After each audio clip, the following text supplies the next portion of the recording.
Sounds great. Thanks, Natasha. Hi, everyone. Nice to connect again for those with whom we've connected before, and hello to folks I haven't met yet. Remember that the reason we're using a storyboard format is the idea that when we talk about making progress on something like complex issues, that it's really difficult to just talk about measurements, and the principle that we've been using is no narrative without numbers, no numbers without narrative. And the Parative framework, let me just see, it's not working for me. The Parative framework is just one framework. And Natasha, is this me doing it? It is, okay.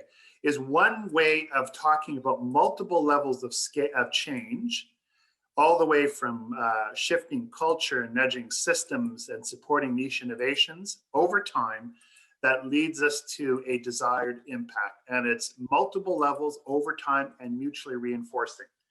And we've spent a lot of time in the previous sessions talking about culture, systems, and niche innovations, but we haven't spent that much time talking about landscape, context in which we work, larger political, social, and ecological context. And when we did this before COVID, people may have thought, well, that can't really context. How much does that matter? Well, anyone who's got a pulse and paying attention knows that context matters a lot. It creates opportunities, it creates barriers, it creates dynamics that influence both what we do, what we think is important, and our likelihood of getting different kinds of outcomes and impacts. And I'm just going to remind people of that. Actually, I had to remind myself a couple days ago, I was talking to someone about the emergence of social finance in Canada. So some of you are into that and some of you are not. And we were talking about where that emerged. And social finance really got its feet under it in 2008 when philanthropies stopped lending. If you look at the 2008 philanthropy granting, it went down. And then the work on social finance began. Now, why the heck would 2008 be such a magic year?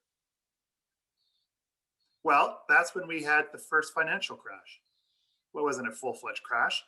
And people had to protect their endowments, so they didn't lend as much. I think McConnell went off for about a year, didn't provide new grants. And people said, oh my gosh, traditional philanthropic lending, we need to diversify. So that was a moment that really shaped philanthropic work in Canada. So we have these moments all over the place. And if we really want to have a wide angle lens on the nature of our strategies and progress, we do have to include this landscape story. Now, many of you remember the Parative story. Part of the reason that the Parative, the Jacquet parrot in oh my gosh, the island, St. Lucia, emerged, the policy opportunities emerged was because the rise of international ecotourism, right? They rode that event to saying, let's take advantage of that. So in that case, context provided, and it was an enabler, but it's not always an enabler. In 1977, there was feedback in the island of St. Lucia that confirmed that the number of unique parrots to that island, a parrot called Jacquet, was down to 100. And so what this group tried to do is create a policy package and introduce a policy change to preserve habitats for the parrot and punish those who were edging in on the habitat, both because of housing development, people were hunting it, etc. But nothing happened. In fact, no one was interested in this. So they actually engaged at the level of culture and created a social marketing campaign to create interest in the parrot, awareness of the parrot, and to try and create an identity with the parrot. So they ran, and many of you will remember in the other workshops, multiple social marketing campaigns in schools, on the radios. They had beauty contests for birds, comparing the parrot to national birds across the world. And within a couple of years, people really began to care about this parrot. And while that had happened, there was a rise in international ecotourism, which then accelerated or amplified the interest in not only saving the parrot for its own sake, but using it as an ecotourism draw. So they created a policy package number 2, which was based on the first one, preserve and punish, plus an ecotourism enabling piece of legislation. but now people were really interested in it. The legislation passed quickly. And if you look at the bottom here, there was a huge rise in ecotourism businesses. They created a niche. All these ecotourism businesses started to pop up. And so many of these businesses popped up, and ecotourism was so vibrant that they actually had to upgrade their regulatory framework again, because the framework wasn't keeping up to ecotourism. So they had to adapt it again. And so these dynamics at multiple scales kept reinforcing each other to the point where 20 years later, the parrots went from 100 to 750. And I think the parrots now, I think it's 2,200. So the impact was parrots. You know, we're interested in poverty amongst the other things. But the storyline, it's supposed to be a simple metaphor, is how do we tell a story of change, in this case parrots, your case poverty reduction, in a way that acknowledges in order to get change, you have to make change at all these different levels and include adapt to context. Strategies enable, context makes things easier and harder, and sometimes both. So you can't really understand a change story unless you talk also about context. Natasha, given you know the audience, is there anything you wanted to add to that? I don't think so. I think that was a really good summary of the parrot story. Any questions about the use of parrotive in the impact reporting? By the way, parrotive's not a word. We know that. It's a good word. It's about explaining the narrative, right? Yeah, that's right. It's a way of telling narrative around change. So it's not just a bunch of numbers, which people don't understand. Okay, doesn't sound like any questions. Okay, so let's keep going then. So what we're saying is we've done a good job. We spent a lot of time for others on awareness, culture, systems, and niche innovations and capacity. This thing is about doing a little bit of catch up on navigating the landscape. So we'll go to the next slide, Natasha. So navigating landscape, and why don't we just have a quick chat here? I think we have a minute or two for open-ended. Anyone off the cuff, has COVID-19 influenced your work? You know, can we just show of hands? Has anyone not been at their poverty reduction work been influenced by COVID-19? My goodness, like what an enormous. Yeah, we're nodding. Yeah, look, it's so we don't even have to try hard. COVID has done it, and even if COVID didn't happen and we were to shine a light on this, there'd be constant adaptations of what happened, federal government interventions, world economy things. You know, I was musing the other day, someone did a survey of anxiety in the world around COVID, and Canada's number 3 of reported anxiety.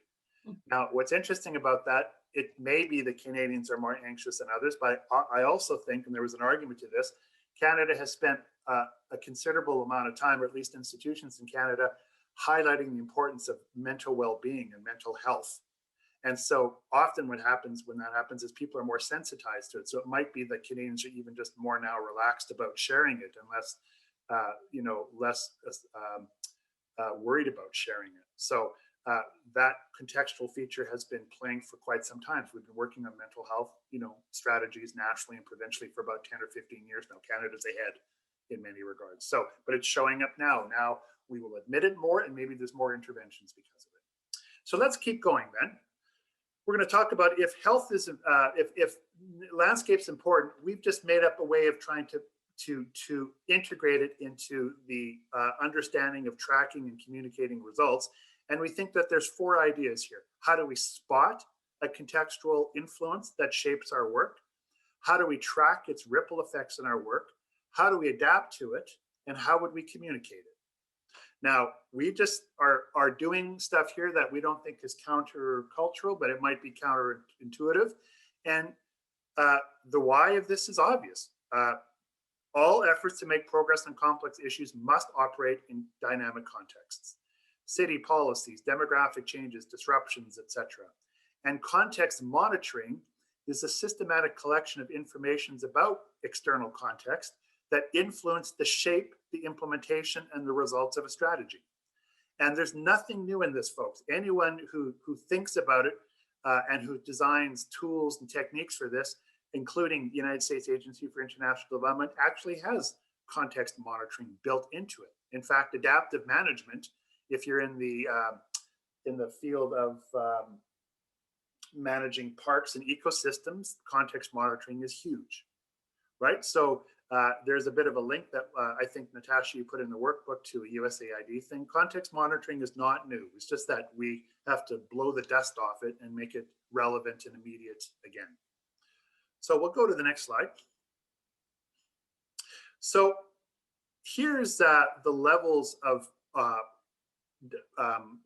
paying attention to this. Now, we've talked about 4 ideas and 4 levels. So number 1, how do we spot something?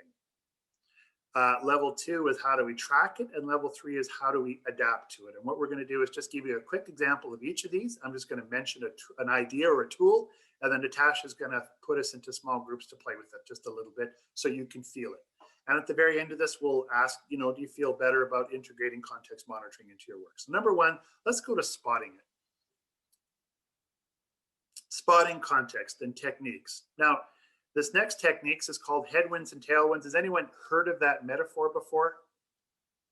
I've got headwinds for my work and tailwinds. I mean, it's a pretty self-explanatory metaphor, right? If you're flying, a pilot will say it's going to take us a little bit longer there. We've got some strong headwinds. We're flying into stuff that makes it harder to make progress. Or we're going to arrive 20 minutes earlier than we expected because we've got some favorable tailwinds. So the metaphor is there. I'm working with a group called the Energy Futures Lab in Alberta dealing with energy transition. And when they do their tracking around their ability to create innovative ways to show Albertans that one can adapt to the energy transition, they've got headwinds and tailwinds all the time. So the recent rejection of Keystone, what do you think that is? A headwind or a tailwind for people interested in an energy transition in Alberta? It might be a headwind, right? Or a tailwind. It might say, hurry up. You're not getting that Keystone pipeline. You might want to accelerate the transition even further, right? It might be that. So what it is saying that might amplify or weaken our work. Now, here's what the group also added. They said sometimes a headwind, it's both. It's a headwind and a tailwind. It creates a vortex. So maybe the Keystone pipeline decision creates confidence for people who want to accelerate the energy transition, but it creates resistance from people who are now really grumpy and, kind of arms are folded and they're really going to be resistant. So it actually creates a crazy dynamic that still has to be managed. It's going to influence discussions about the energy transition. So if you like, a headwind and a tailwind can combine to create a vortex. But the first thing is simply to spot it, normalize it, and then talk about why it's important. So Natasha, let's go to the next slide. What we're going to ask you to do is go into groups. Natasha will get you going. And when you think about your poverty reduction effort, particularly, Natasha, I think we're thinking in the last year, particularly since COVID started, what are the headwinds and tailwinds that are affecting your poverty reduction work? Let's just jot them down.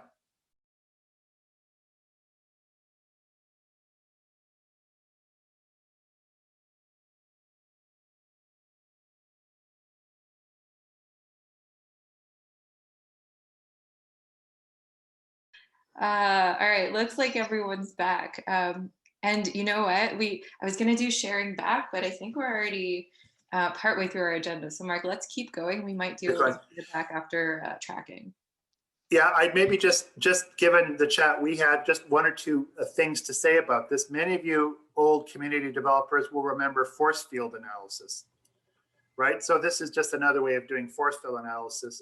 That'd be another technique you'd use. What the context factors are influencing us and making things more difficult. And the great thing about force field analysis, for those who remember, is that it allows you to weight it, right?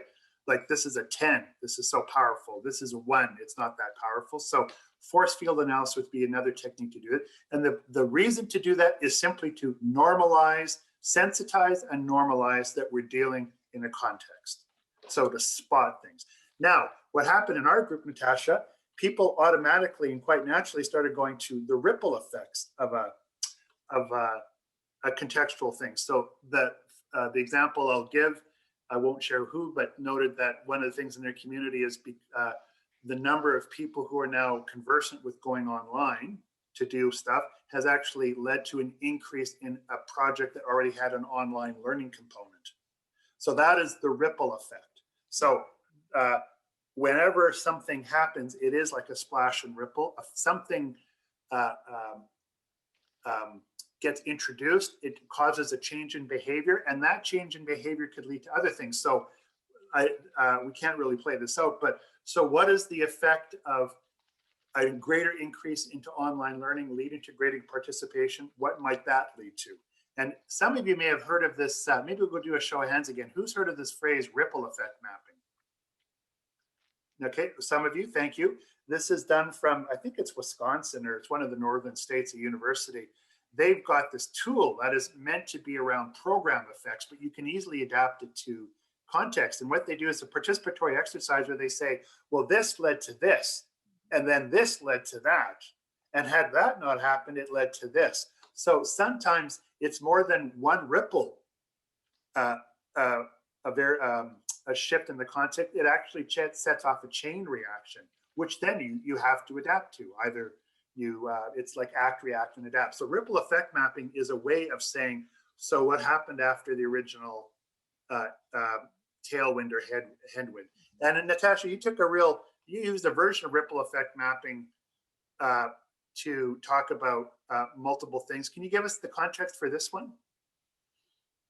So this is looking at, maybe we're in Alberta, and over the last couple of years, COVID was one of those really big headwinds, tailwinds, maybe vortex somebody brought up, both headwinds and tailwinds it brought. But also, there's a recent change in the provincial government.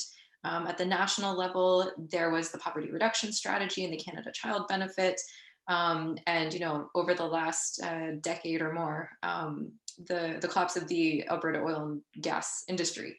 And so together, it's not just COVID-19, but what have the other headwinds and tailwinds been? And then mapping out, the National Poverty Reduction Strategy brought the Canada Child Benefit. And during COVID-19, that actually helped us get more money out to people who were really in need of it.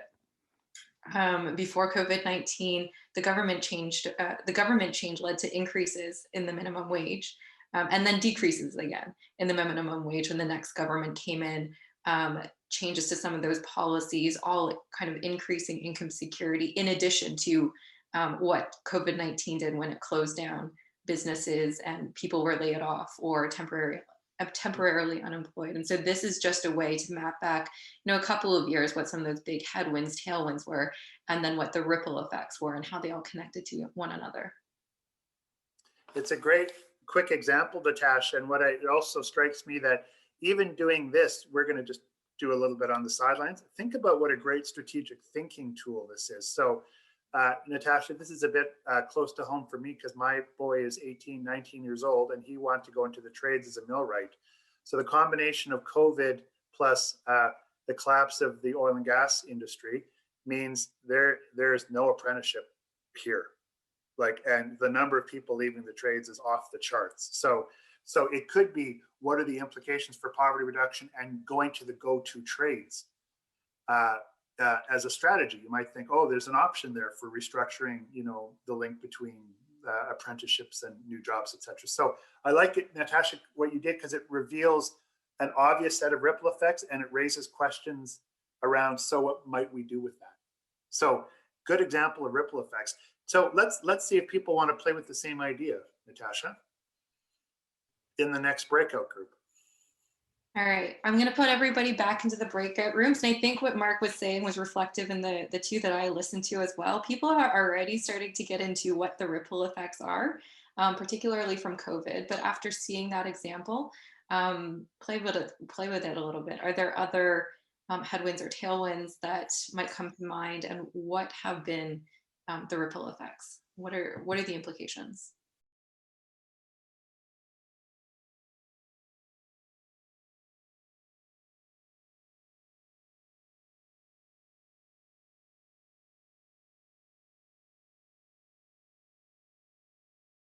Mark, any observations to share from your group? No, I mean, boy, we all probably do. Just the thing that struck me is when it's hard to know what the ripple effects are, right? And that's why you do it with people. You'd say, you know, here's what I thought the ripple effects were, but the participatory process of saying what led to what, led to what, releases the wisdom of the room. So it is good to say I have a starting point and something to contribute, but there's no way one person alone knows what's happened. And also in my group, Natasha, came up that it's also good to do this to test your assumptions of what you think led to what. Really good to do So it another good reason to put it together. In a group of diverse people. I also found it really hard not to Absolutely. get into the what now. So how do we adapt? How do we change the strategy? And Mark, that's what we're talking about. Absolutely. These are artificially, we took apart this process. So spot it, number one. Understand the ripple effects, number two. And number three is to adapt. And this is a little heady. So hold on for 2 minutes, everyone. So there's a framework from McKinsey and Company called Three Horizons. And what they say is when we're doing work, we're often working on three horizons. So number one is incremental innovation. The system is fine, just improve it, tweak it. And we spend a lot of our time doing that. And over time, the value diminishes, just tweaking things. Horizon two is disruptive innovation, saying change the system, but the ideas underlying the system are okay, but change policies and regulations and resource flows. And that's a little bit more work. It's disruptive, so it creates resistance, right? When you're adapting, but it promises maybe bigger outcomes. The big one is transformative innovation, which is the very ideas under which our systems operate. We might want to change those. Like, hey, what if we just had a basic universal income? That's a transformative idea, right? It's got huge implications for systems, but it's not easy to do. In fact, there's lots of resistance. Now, in normal times, when it's stable, look at the left-hand side. Mostly we do incremental, and once in a while we do what someone told me the other day was a Hail Mary, maybe try a big idea like basic universal income. Was it in Dauphin, Manitoba, the big test? I think it was Dauphin, right? Where they did the test. Big, long moonshot, just do it, it's radical. Now what happens in crisis, things get turned upside down. We don't do incremental innovation in the same way. We're doing crisis management.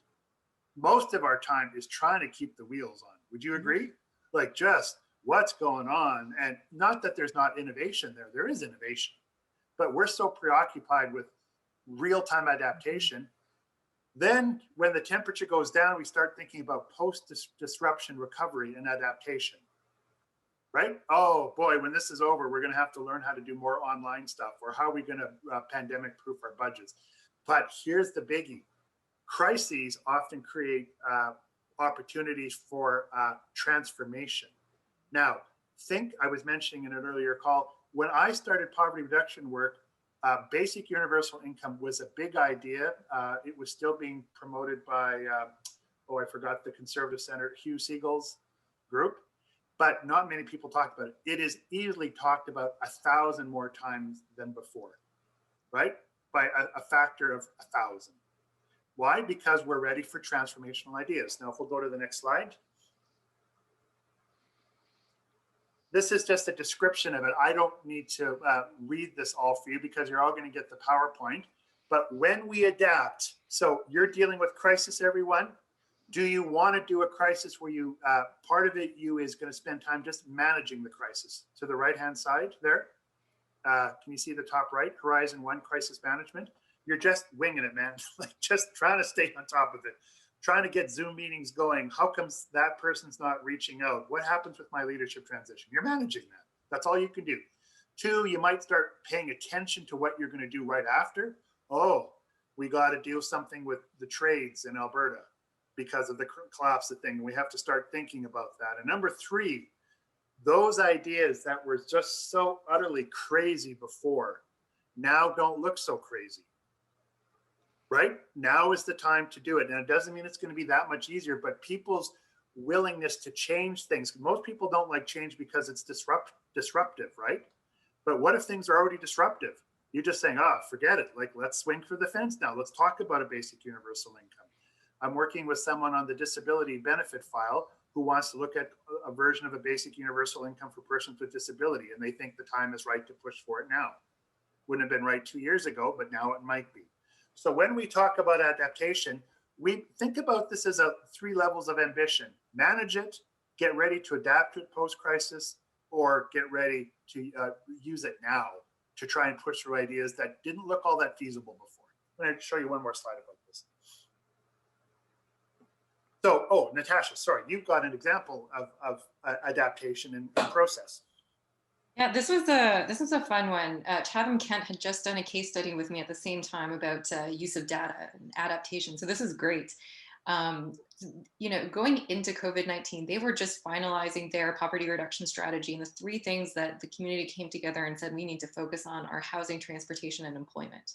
Those are the top priorities. There were, kind of actions here and there, but those are the main pillars. And then COVID-19 hit, and United Way, the municipality, lots of other groups really dove into that level one, that crisis management and adaptation.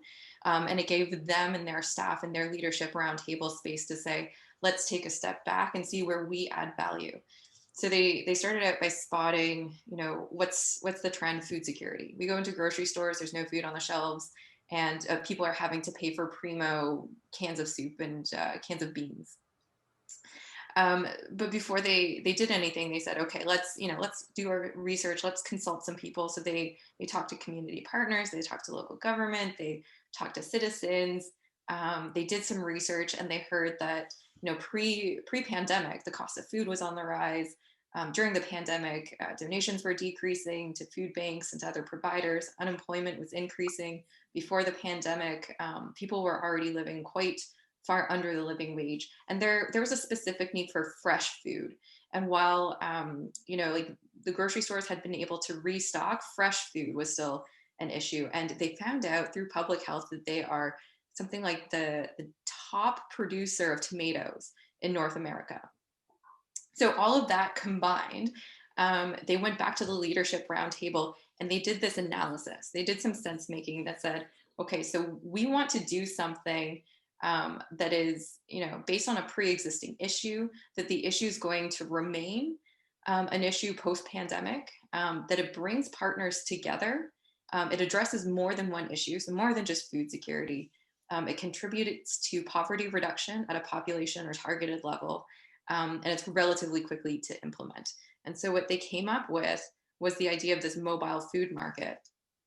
And with the mobile food market, it's not just the bus in the end, but they were able to engage local businesses, which would be 17 farmers, and they were able to increase the income for the farmers who were having quite a rough season. The bus was able to address the transportation issue because they targeted the 12 rural communities around Chatham Kent that didn't always feel like they were part of the Chatham Kent poverty reduction strategy. They used a pay it forward model to get the entire community contributing towards this kind of poverty reduction strategy and well-being in Chatham Kent. They used pamphlets to put in the food boxes so they could connect people who were accessing the food boxes to different services that were available. And it was open to people from all incomes, so that people were able to access it with dignity. And the results were just astounding, and it opened up all of these different areas for them to work in. And so when we look at that kind of level 1, 2, 3, they were really working at that level 2, where they were, not quite doing crisis response, but they were looking at the trends and seeing how they could change the food system in the end during the pandemic and post-pandemic. Now that we're several months into it, they're looking at how do we ramp this up and how do we learn from what we're seeing. And they're doing things like, shift workers haven't been able to get to it. So how do we create refrigeration centers across the community for shift workers? How do we find sustainable funding? So it's not all just pay as you can, because it's something that the community's really rallied around. So how do we pay for a coordinator? People have been saying that they've never tried some of the fruits and vegetables before, and they want to learn more about them and how to cook them. So they're getting into food literacy. They've reached the rural regions around the area, so they want to see how do we, continue and expand that type of community engagement. And so they're looking at adding food systems now to the original pillars of the poverty reduction strategy. So great case example. It really, Natasha, by the way, I think that even if there's a word better than great, let's use it. That's an awesome example of adaptation and using the framework of different horizons. And maybe what we'll just do is just confirm this briefly. We don't have to spend a lot of time on this. Everyone, we are dealing with this phase still, and we'll have some disillusionment and reconstruction on the other side of pandemic, but this is sort of a natural thing that we can anticipate. So when we have big disruptive events like this, let's not feel bad about doing crisis management. It's inevitable, but let's take hope in the example that Natasha just gave, that it offers these other opportunities as well. And I'll just leave this phrase from Milton Friedman. I put a note, I don't believe in his free market fundamentalism, but it's a great quote here that he's got. Only a crisis, actual or perceived, produces real change. When that crisis occurs, the actions that are taken depend on the ideas that are lying around. That, I believe, is our basic function, to develop alternatives to existing policies, to keep them alive and available until the politically impossible becomes the politically inevitable. So we do have, our job is also to think big, to make big ideas, to make big claims, and sometimes the windows of history open and we can pursue them for a while. So including basic universal income. Maybe we'll go to the next slide. Maybe we'll skip this one. Natasha, we can explain it really well. And I'm wondering if we just leave this as a question and then go on to the last piece to say, what are our different levels of response to COVID-19? 3-level response. You're managing crisis, your post-disruption, Horizon 2 thinking, Horizon 3 transformation. We probably all have those stories. And if you could remind your colleagues that you can operate on 3 different levels, you might find a way to unleash lots of good energy like they did in the example Natasha just shared.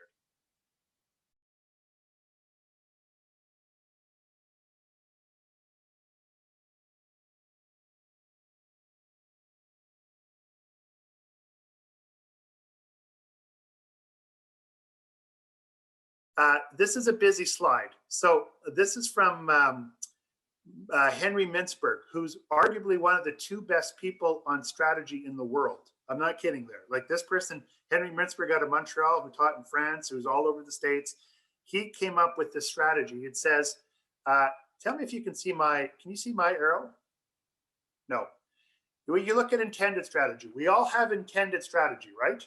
We think this is going to happen. Tell me if you can see my arrow now. Thank you.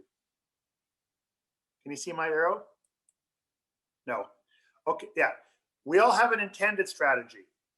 And sometimes some of our intended strategy isn't realized. It doesn't play out, right? We said we we're going to do this and it didn't happen, and these results didn't happen. Some of it is said it was going to happen and it happened the way we did. And sometimes some of what we do is we didn't even think it was going to happen, and we started doing it. That's called emergent strategy. And the realized strategy is a combination of stuff that was intended, stuff that was not realized, and stuff that emerged. Now, if we're a plan the work, work the plan world, we would look at unrealized strategy as implementation failure, right? You had failure implementing, or if we're sensitive to context, we might say maybe we adapted. We were supposed to do that, then the world changed on us and we realized it was a dumb thing to do, so we didn't do it. What if we looked at plan the work, work the plan, and we looked at emergent strategy? We might say, you started doing stuff that was not in your strategy, that's mission drift. Or maybe it was adaptation, right? We didn't anticipate this, the context shifted, so we did this. Look, you know, Natasha, your example there was a lot of adaptation. That was emergent, people adapted to it. Our deliberate strategy might be, oh, you were being rigid in your strategy, or maybe it's crisis proof. What you said you were going to do was timeless. At the end of the day, we all probably can paint a picture of our strategy and say, here's what we intended. We had COVID-19 and maybe an oil and gas crash or something like this. Here is our strategy. And therefore, we had a bit of unrealized, a bit of emergent, a bit of deliberate. And we want to tell you why that happened. And Natasha, let's go to the next thing. You actually did this as well. You tried to quickly map Chatham-Kent's work. So Natasha, what did you find out doing this? And I think one of the most interesting things was their original strategy. They had divided it into two areas of work. So housing, transportation, and I think I said education. They were going to start these small ABCD projects in the rural communities surrounding Chatham, to help community members feel like they had some agency and that they were part of the strategy, at the same time as doing kind of systems level roundtable work on transportation and housing and education. But when COVID-19 hit, and they did this mobile market. They weren't able to do the ABCD rural projects because meeting was too difficult, the transportation was difficult, you can't really meet in person.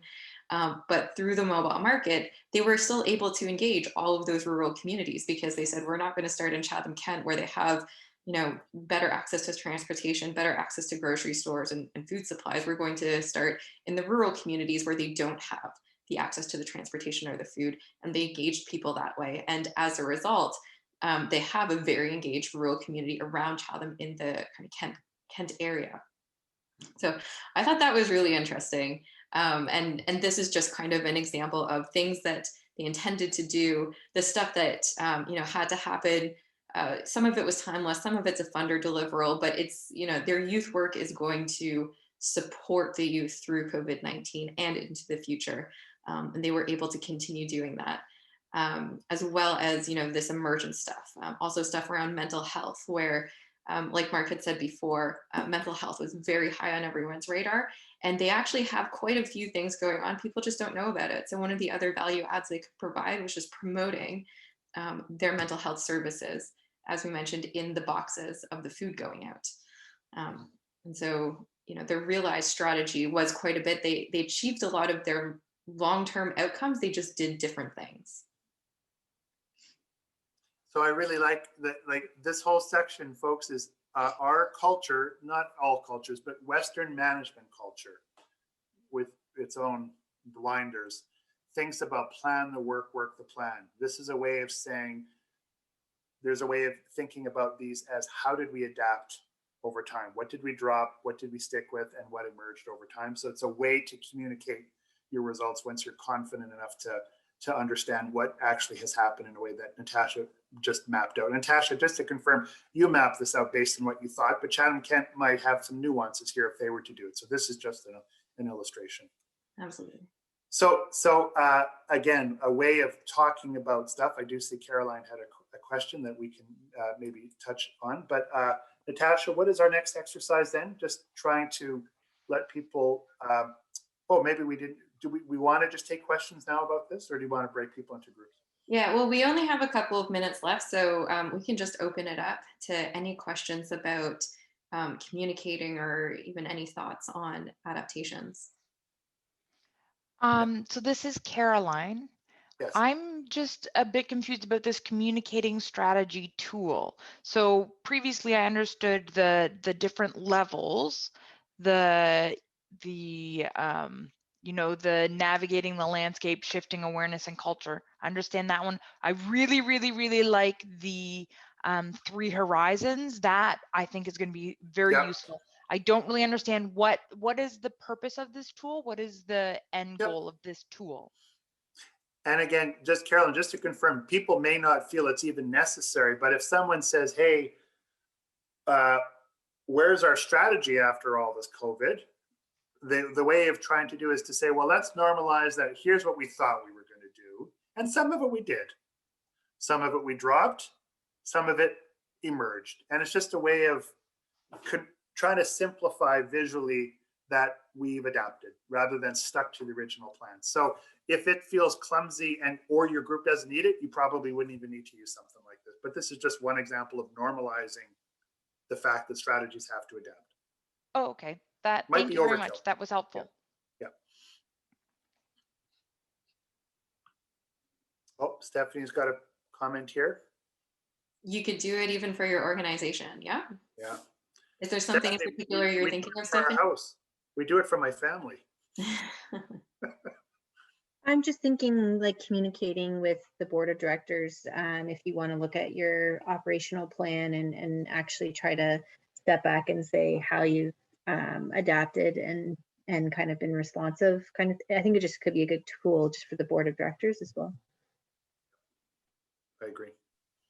I think that's what's so nice about this series of tools, that they're all relatively straightforward and simple to do. You could do it, you could brainstorm first with one person, you could do it with 2 people, 3 people, 10 people, with your organization, with your roundtable, with your leadership table. Yeah, I have to do a comparison from this, starting this year. I have to compare it to last year on some data, and I think that this is a really good tool that I will definitely use. I think it's going to be really good for the elected officials. I think that's, if I could even do it in sort of a diagram format, they're going to really absorb it. They're going to really get it. And Julie, when you do, if you can Google online called Emergent Strategy. All of you, you'll find different diagrams, but you could also credentialize it by saying it's Henry Mintzberg, who is like the guru on strategy. Awesome. Thank you. Yeah. All right, so that brings us just a bit to the end of the hour. So I want to thank you everyone for joining us one last time for Getting to Impact. Thank you, Mark, for putting this together. Shifting contexts. Thank you for coming back and helping us work through this. We will send you the recording as well as the workbook and the appendix again. And it's optional. It's up to you. If you would like to touch base with your manager of cities, we will offer that extra support after this module. But if you feel like you have a pretty good grasp on things, feel free to run off and do this with your organization or your roundtable as you like. So thanks for joining. Have a great afternoon, and please reach out to us if you have any questions.